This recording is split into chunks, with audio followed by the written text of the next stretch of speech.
everyone, welcome back to my channel. இந்த வீடியோவில் நம்ம ஹோட்டல்லாம் கிடைக்கக்கூடிய நூடுல்ஸ் எப்படி பண்ணுறதுன்னு சொல்லி பார்க்கலாம். அதை பண்ணுறதுக்காக ஃபஸ்ட்டு நூடுல்ஸை வந்து வேக வச்சு எடுத்துக்க போகிறோம். அது வேக வைக்கிறதுக்கு தண்ணியில் கொஞ்சமாக சால்ட் ஆட் பண்ணிவிட்டு நான் அந்த நூடுல்ஸ் வந்து ஆட் பண்ணி ஒரு 10 மினிட்ஸ்க்கு வந்து வேக வச்சு எடுத்துக்க போகிறேன். நான் இன்றைக்கி யூஸ் பண்ணுற நூடுல்ஸ் பார்த்தீங்கன்னா எக் ஹக்கா நூடுல்ஸ். இதில் உங்களுக்கு வெஜ்ஜும் கிடைக்குது, நீங்கள் எது வேணால் யூஸ் பண்ணிக்கலாம். இல்லை குழந்தைங்களுக்குலாம் கொடுக்குறீங்க அப்படின்னா மில்லட்ஸ்லேயும் பார்த்தீங்கன்னா இந்த நூடுல்ஸ் வந்து இப்போ வர ஸ்டார்ட் ஆகிடுச்சு. அதனால் நீங்கள் மில்லட்ஸ் நூடுல்ஸ் கூட நீங்கள் யூஸ் பண்ணலாம். இப்போ இது கூட பார்த்தீங்கன்னா கொஞ்சமாக வந்து ஆயில் வந்து நான் ஆட் பண்ணியிருந்தேன், நூடுல்ஸ் வந்து ஒட்டாமல் வரதுக்காக. அந்த கிளிப்பிங் வந்து மிஸ் ஆகிடுச்சு. இப்போ இது நல்லா வெந்துருச்சா இல்லையான்னு செக் பண்ணிவிட்டு எடுத்துக்கோங்க. இது 10 மினிட்ஸ் போலவே பார்த்திங்கன்னா நல்லா வெந்துடும். ரொம்ப வேக விட்டிங்கன்னா வந்து தண்ணியில் எல்லாம் குழைய ஆரம்பிச்சிடும். இப்போ இதை வந்து நம்ம வடிகட்டி எடுத்துக்கலாம். இது வடிகட்டுறதுக்காக ஒரு கொலாண்டர் எடுத்துருக்கேன். கீழே பார்த்திங்கன்னா ஒரு பாத்திரம் வச்சுருக்கேன் அந்த வாட்டர் கலெக்ட் பண்ணுறதுக்காக. இப்போ இதில் வந்து நம்ம வேக வச்சுருந்த நூடுல்ஸ் வந்து ஆட் பண்ணிக்கலாம். இது நீங்கள் அப்படியே விட்டுட்டிங்கன்னா இந்த சூடில் பார்த்திங்கன்னா நூடுல்ஸ் ஒன்றோடு ஒன்று ஒட்டிக்க ஸ்டார்ட் ஆகிடும். அதனால இதில் வந்து நம்ம நார்மல் வாட்டர் வந்து பிடிச்சி இதில் வந்து ஆட் பண்ணிக்கலாம். அப்போ வந்து அந்த சூடு ஆறுன மாதிரி ஆகிடும். அப்போ வந்து ஒன்றோடு ஒன்று நூடுல்ஸ் ஒட்டாமல் வரும். இது அப்படியே 10 மினிட்ஸ்க்கு வந்து ரெஸ்ட் பண்ணி விட்டுடலாம், நல்லா சூடு ஆறட்டும். அதுக்குள்ளே பார்த்திங்கன்னா நம்ம ஹக்கா நூடுல்ஸ் வந்து தாளிச்சிக்கலாம். அதுக்கு கொஞ்சமாக வந்து ஆயில் ஆட் பண்ணியிருக்கேன் பேனில்.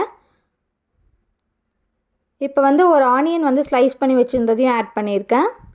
ஆட் பண்ணிவிட்டு இதை நல்லா வதக்கி விட்டுக்கோங்க.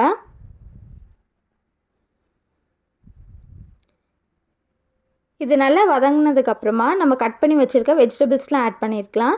நான் இன்றைக்கி பார்த்திங்கன்னா கேரட், கேபேஜ் அண்ட் பீன்ஸ் வந்து கட் பண்ணி வச்சுருக்கேன், அதை வந்து ஆட் பண்ணிக்கலாம். ஆட் பண்ணிவிட்டு நல்லா வதக்கிக்கோங்க. இது கூடவே கொஞ்சமாக சால்ட்டும் வந்து ஆட் பண்ணிக்கலாம். நம்ம நூடுல்ஸ் ஆல்ரெடி சால்ட் ஆட் பண்ணியிருக்கோம், அதனால் பார்த்து கொஞ்சமாக ஆட் பண்ணிக்கோங்க. இது கூட கொஞ்சமாக சில்லி பவுடர், கரம் மசாலா, அதுக்கப்புறம் தனியாத்தூள் எல்லாமே வந்து ஆட் பண்ணிக்கலாம். எல்லாம் கொஞ்சம் கொஞ்சம் ஆட் பண்ணிவிட்டு நல்லா வந்து பச்சை வாசனை போகிற அளவுக்கு நல்லா மிக்ஸ் பண்ணி விட்டுக்கோங்க. இப்போ இது எல்லாமே ஓரமாக தள்ளிட்டு நடுவில் வந்து எக்கு உடச்சி ஊற்றிக்கலாம். நான் இன்றைக்கி வந்து 3 எக்கு ஊற்றிருக்கேன். நான் காட்டுற குவான்டிட்டி பார்த்திங்கன்னா 2 பேருக்கு கரெக்டாக இருக்கும். இப்போ எக்கு நல்லா ஸ்க்ராம்பிள் பண்ணிக்கலாம். எக்கு நல்லா ஸ்க்ராம்பிள் பண்ணி நல்லா மிக்ஸ் பண்ணி விட்டுக்கலாம்.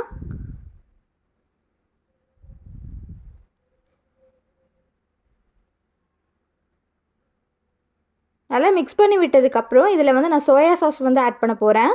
2 டீஸ்பூன் போல் சோயா சாஸ் ஆட் பண்ணியிருக்கேன். இப்போ இதையும் நல்லா மிக்ஸ் பண்ணி விட்டுக்கலாம். இப்போ நம்ம ஆற வச்சுருந்த நூடுல்ஸை இதில் ஆட் பண்ணிக்கலாம். இது கூட பார்த்திங்கன்னா சிக்கன் 65 வந்து போன்லெஸ் பீசஸாக குட்டி குட்டி பீஸாக எடுத்து வச்சுருந்தேன், அதை ஆட் பண்ணிக்கிறேன். கூடவே 1.5 டேபிள் ஸ்பூன் போல் ஷெஸ்வான் சாஸ் வந்து ஆட் பண்ணியிருக்கேன். இந்த ஃப்ளேவர் வந்து எனக்கு பிடிக்கும், அதனால் ஆட் பண்ணியிருக்கேன். உங்கள்கிட்ட ஷெஸ்வான் சாஸ் இல்லைன்னா பரவாயில்ல. நீங்கள் வந்து ஆனியன் ஆட் பண்ணிங்களே அந்த டைம்லேயே கார்லிக்கை வந்து குட்டி குட்டியாக சாப் பண்ணி ஆட் பண்ணிக்கோங்க, அதுவே டேஸ்ட் நல்லாயிருக்கும். இப்போ இது கூட கொஞ்சமாக பெப்பர் ஆட் பண்ணிவிட்டு வினிகர் ஆர் லெமன் ஜூஸ் எது வேணால் நீங்கள் ஆட் பண்ணிக்கலாம். நான் இந்த மசாலா பார்த்திங்கன்னா இந்த நூடுல்ஸ் கூடவே கொடுத்துருந்தாங்க, அந்த மசாலா இருந்தனால வந்து கொஞ்சமாக ஆட் பண்ணியிருக்கேன். உங்களுக்கு வந்து அந்த நூடுல்ஸ் கூட மசாலா கொடுத்துருந்தாங்கன்னா ஆட் பண்ணிக்கோங்க, இல்லைனா பரவாயில்ல, அந்த ப்ராசஸ் வந்து ஸ்கிப் பண்ணிக்கோங்க. டேஸ்ட்டில் வந்து பெரிய வித்தியாசம் இருக்காது, நல்லாயிருக்கும். கொஞ்சமாக சால்ட் வந்து பத்தாத மாதிரி இருந்தது, அதனால் சால்ட்டும் ஆட் பண்ணிவிட்டு எல்லாத்தையும் நல்லா மிக்ஸ் பண்ணி விட்டுக்கலாம்.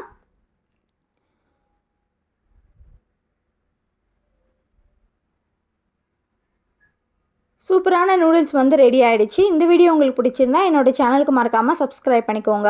தேங்க்ஸ் ஃபார் வாட்சிங். பாய் பாய்.